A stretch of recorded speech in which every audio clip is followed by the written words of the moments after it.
Hello students, this is Subodh sir and I welcome you on my YouTube channel. Dear friends, in this class of today, I have brought a very special video for you people, and this video is related to example worked out of preposition. तो जैसा कि आप जानते हैं कि preposition एक ऐसा chapter है जिसके क्वेश्चंस हर एग्ज़ाम में आपको, चाहे वो बोर्ड एग्ज़ाम्स हो चाहे कॉम्पिटिटिव एग्ज़ाम्स हो, हर एग्ज़ाम्स में इस प्रीपोजिशन से आपको क्वेश्चंस पूछे जाते हैं। तो इसमें जो है आपको फिक्स्ड प्रीपोजिशन से भी क्वेश्चंस हैं और वो सारे आपको मैं इजी मेथड से इस तरह से समझाऊंगा कि आपको रटने की ज़रूरत नहीं है। One you just get it in your mind, your marks in the examination is fixed. Okay, so fixed preposition, fixed marks. So let's start the video without wasting our time. But one thing I always request you people, that if you haven't subscribed my channel, please do subscribe it, and don't forget to make comment and like upon my video. So example worked out preposition में आपका पहला question जो है बहुत बार exam में आया है dear friends, इतने बार एग्जाम में आया है कि आप उसको काउंट नहीं कर सकते हैं। पहला क्वेश्चन है the letter was written dash ink. ये देखिए, अगर आपको इस तरह का इंक लिखा हुआ मिले तो ये प्रीपोजिशन जो इसमें हमेशा हम यूज करते हैं वो आपका इन प्रीपोजिशन। सो राइट इन इंक, याद रखिएगा। लेकिन अगर इंक के जगह पर अगर हम पेंसिल लिखते, पेन लिखते, तो वहाँ पर प्रीपोजिशन आपका चेंज हो जाता। तो फिर क्या हो जाता? Write with a pencil, write with a pen, but we don't write with in ink. Okay, याद रखिएगा, इंक से हम विथ नहीं लगाएंगे, इंक के साथ हम जब भी लगाएंगे तो इन प्रीपोजिशन लगाएंगे, याद रखिएगा, है ना। तो ये आपको दिमाग में आ जानी चाहिए, आपको ये दिमाग में बिल्कुल फिक्स होनी जानी चाहिए। अब आपका सेकेंड क्वेश्चन जो है वो कहता है दिस बुक बिलोंग्स डैश मी। तो ये फिक्स्ड प्रीपोजिशन का क्वेश्चन है कि बिलोंग के बाद एक ही प्रीपोजिशन आता है और वह होता है टू। अगर आप बिलोंग के बाद टू के अलावा कुछ और भी प्रीपोजिशन देंगे तो आपका वाक्य गलत हो जाएगा। इसलिए बिलोंग को याद रखना है कि belong to, belong to, belong to, ये आप रट्टा मार लो, इसको आपका काम सॉल्व हो जाएगा, है ना। थर्ड क्वेश्चन जो आपका है he was blind dash birth. देखिए, ये एक ऐसा सेंटेंस है जो अक्सर लोग बोलने में गलती कर देते हैं कि he was blind from birth, है ना। ये आपका सही है, लेकिन लोग बोलते क्या है अक्सर कि he was blind by birth. एक आम बोलचाल की भाषा हो गई है कि ब्लाइंड बाय बर्थ, जो गलत है ना। सही क्या है आपका? तो सही है आपका he was blind from birth, मतलब जन्म से अंधा है, जन्म से अंधा है। ब्लाइंड बाय बर्थ नहीं करके हम क्या यूज करेंगे? Blind from birth. ये आपका सही हो गया, he was blind from birth देंगे, बाय बर्थ का प्रयोग हम नहीं करेंगे। चलिए, फोर्थ वन क्या है नेक्स्ट क्वेश्चन कि he was accuse dash theft. Theft तो आप चोरी को कहते हैं, एक्यूज का मतलब होता है क्या है? तो दोषी होना, आरोपी होना। तो सी वॉज एक्यूज डैश थेफ्ट। अब देखिए, एक्यूज एक ऐसा वर्ड है जिसके बाद हमेशा एक ही प्रीपोजिशन आता है। बोलिए, आप सोचिए, कमेंट करके जरूर बताइएगा आपकी क्या प्रीपोजिशन आता है। तो एक्यूज के बाद मैं आपको बताता हूँ कि एक्यूज के बाद हमेशा ऑफ आता है। एक्यूज्ड के बाद हमेशा क्या आएगा? प्रीपोजिशन ऑफ आएगा, है ना। अगर यहीं पर सी वॉज पनिश्ड, अगर यहाँ एक्यूज्ड के स्थान पर आपका पनिश हो जाता, पनिश्ड हो जाता तो फॉर लग जाता। अगर यहीं पर आपका पनिश हो जाता, पनिश्ड होता, तो वहाँ पर प्रीपोजिशन क्या लगाते? For. She was punished for theft, she was accused of theft. Accused के बाद हमेशा ऑफ का प्रयोग करेंगे, फॉर का प्रयोग नहीं करेंगे dear friends. Okay, next question fifth one क्या कहता है? You should be ashamed dash your conduct. Conduct कहते हैं व्यवहार। आपको अपने व्यवहार पर क्या होना चाहिए भाई? तो लज्जित होना चाहिए। तो असेम्ड भी एक ऐसा वर्ड है जिसके बाद फिक्स प्रीपोजिशन ऑफ ही लगता है, दूसरा का प्रयोग आप ना करें। नहीं तो आपका गलती हो जाएगा। असेम्ड ऑफ, रट्टा मार लो, असेम्ड के बाद ऑफ आता है ना। ये भी आपको मैंने क्लियर करके बता दिया कि असेम्ड के बाद ऑलवेज यूज प्रीपोजिशन ऑफ, है ना। चलिए नेक्स्ट क्वेश्चन देखिए क्या है। नेक्स्ट क्वेश्चन कहता है ही फेल, फेल मतलब फॉल का V2 हो गया, फेल। ये सेंटेंस आपका सिंपल पास्ट टेंस में है। ही फेल, वह गिर गया, डैश द लैडर, लैडर जानते हैं ना, जो बैम्बो का लैडर बनाते हैं हम छत पर चढ़ने के लिए, उसको लैडर कहते हैं। तो जब बैम्बो के ऊपर हम लैडर के ऊपर चढ़ते हैं और वहाँ से अगर कोई गिर जाता है तो देखिए वहाँ पर डिटैचमेंट होता है, अलगाव होता है, गिरने के बाद वह सीढ़ी से अलग हो जाता है। तो अगर हम फ्रॉम देंगे तो गलत हो जाएगा वहाँ पर, इसीलिए आपको वहाँ पर प्रीपोजिशन क्या यूज करना है, फेल ऑफ। ऑफ में आपको डबल F यूज करना है, 2 F यूज करना है, ऑफ यूज नहीं करना है ना। ऑफ का मतलब काके की हो जाता है, और जब ऑफ और एफ का प्रयोग करते हैं तो वहाँ पर वो क्या होता है, एक जब किसी चीज़ से हम गिर करके अलग हो जाते हैं तो वहाँ पर हम फेल ऑफ का प्रयोग करते हैं। तो ही फेल ऑफ द लैडर, है ना। नंबर 7 क्या है, आई हैव ग्रेट रेस्पेक्ट, है ना, रेस्पेक्ट माई टीचर। अब देखिए रेस्पेक्ट एक ऐसा वर्ड है जिसके बाद हम फॉर का प्रयोग करते हैं। किसका प्रयोग करते हैं, फॉर का प्रयोग करते हैं। तो आंसर क्या हो गया आपका, I have great respect dash my teacher, है ना। तो respect for my teacher, I have great respect for my teacher, है ना, आसान है ना। तो आप लाइक तो जरूर कर दीजिएगा, और चैनल को सब्सक्राइब नहीं किया है तो बिल्कुल कर लीजिएगा, है ना। चूँकि ये इतने तरह से मैं आपको प्रीपोजिशन का आपको worked out, solve out examples मैं आपके लिए लेकर आया हूँ, और सब के सब VVI हैं, एकदम वेरी इंपॉर्टेंट है ना, एकदम इम्पॉर्टेंट है।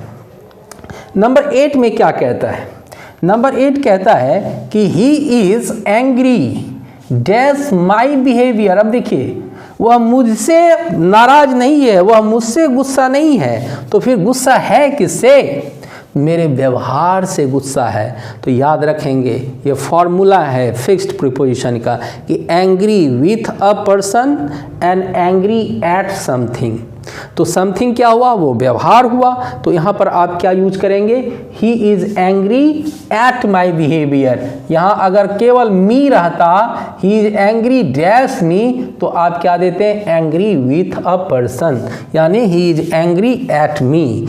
और अगर चूंकि यहाँ पर मी नहीं है, पर्सन नहीं है, पर्सन के व्यवहार से है वह नाराज गुस्सा, तो वहाँ पर हम क्या देंगे, प्रीपोजिशन एट देंगे। Angry with a person, angry at something, तो एंग्री एट माई बिहेवियर देंगे। डियर फ्रेंड्स, इजी तरह से आप इस बात को क्लियर करके समझ लें। क्वेश्चन नंबर 9 कहता है he is weak dash English but good dash mathematics. देखिए इसमें डबल प्रीपोजिशन का यूज है ना।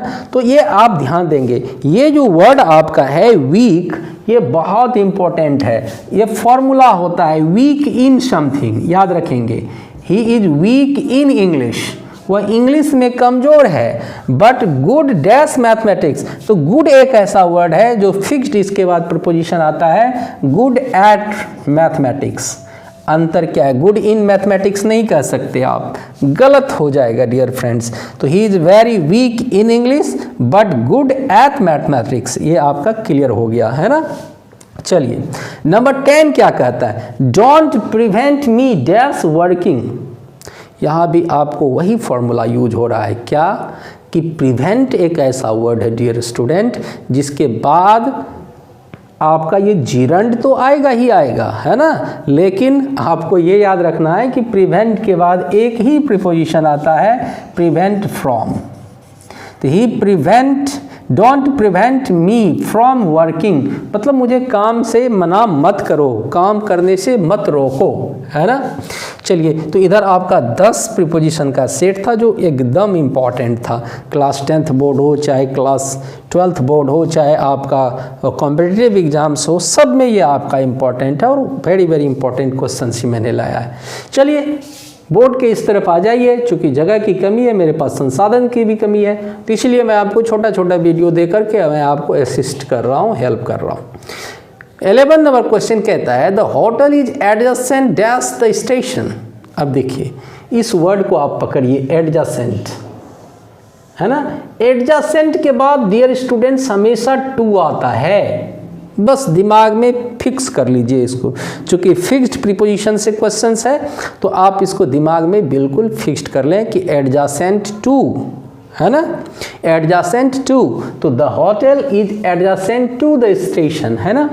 अब देखिए 12 नंबर क्वेश्चन तो इतना इम्पॉर्टेंट है, कहता है don't deviate the path of virtue, मतलब गुण के रास्ते से अपने आप को डेविएट मत करो, विचलित नहीं करो। तो डेविएट क्या होता है?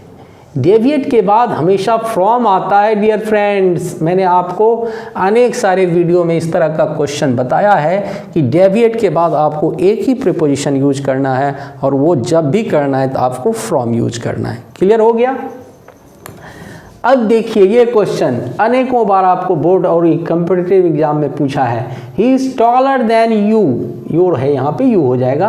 ही इज टॉलर देन यू, वह आपसे क्या है? लंबा है। कितना inch?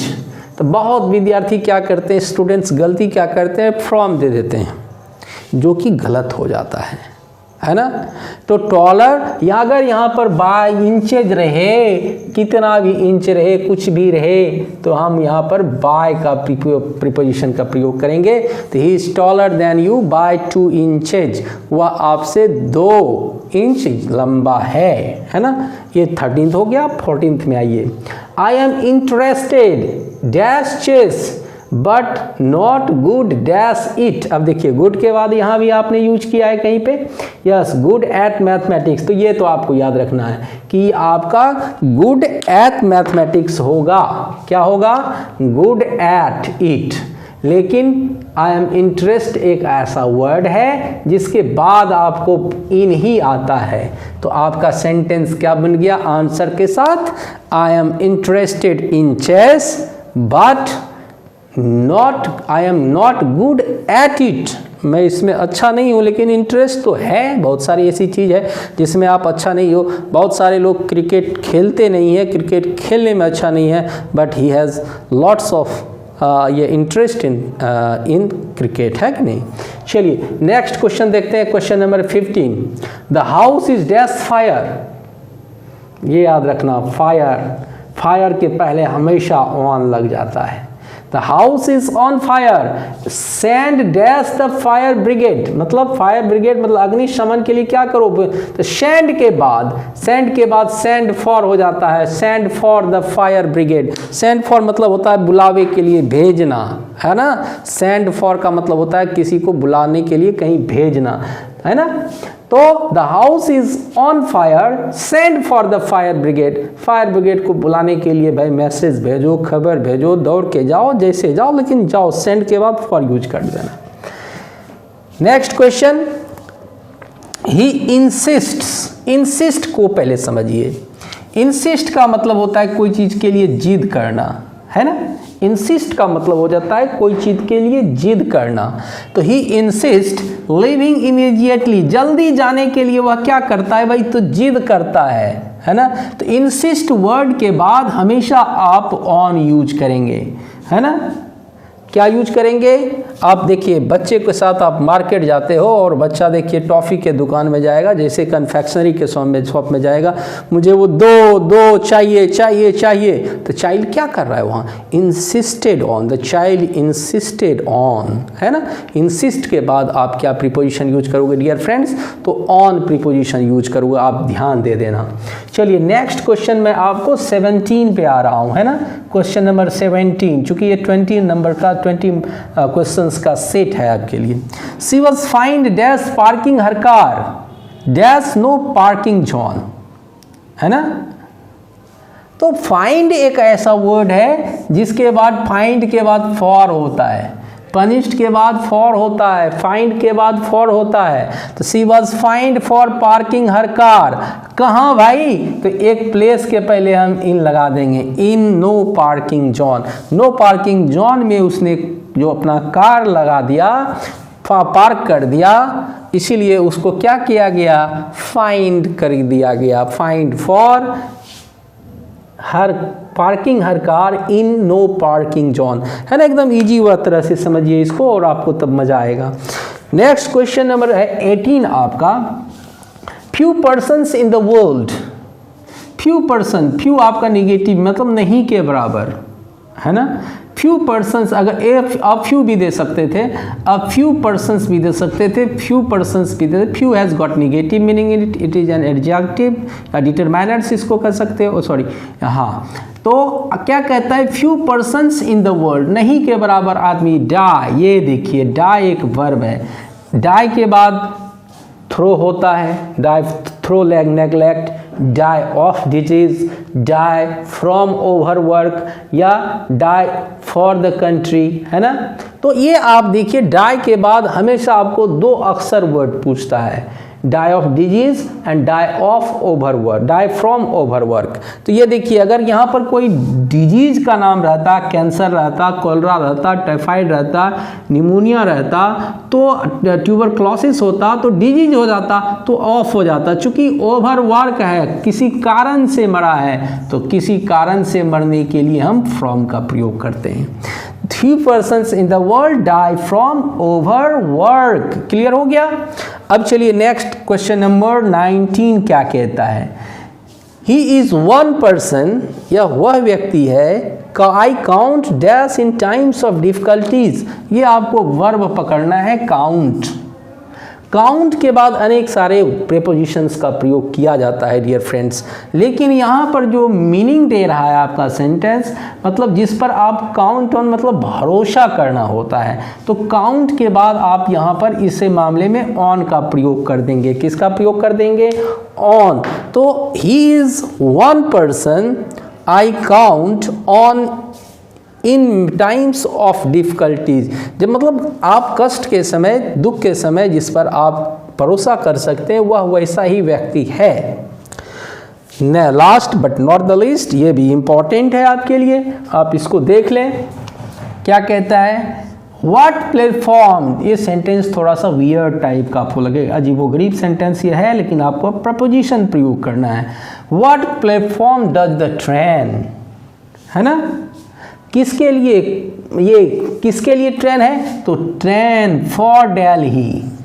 What platform does the train for Delhi leave from, मतलब गाड़ी दिल्ली के लिए किस प्लेटफॉर्म से वह खुलती है। तो ये ध्यान देना कि what platform does the train for Delhi leave from, है ना, लीव फ्रॉम, है ना। तो ये आपका एक कंप्लीट सेट था 20 क्वेश्चंस का प्रीपोजिशन से, जिसको मैंने वर्कड आउट एग्जाम्पल्स के माध्यम से आपको खूबसूरती से समझाया।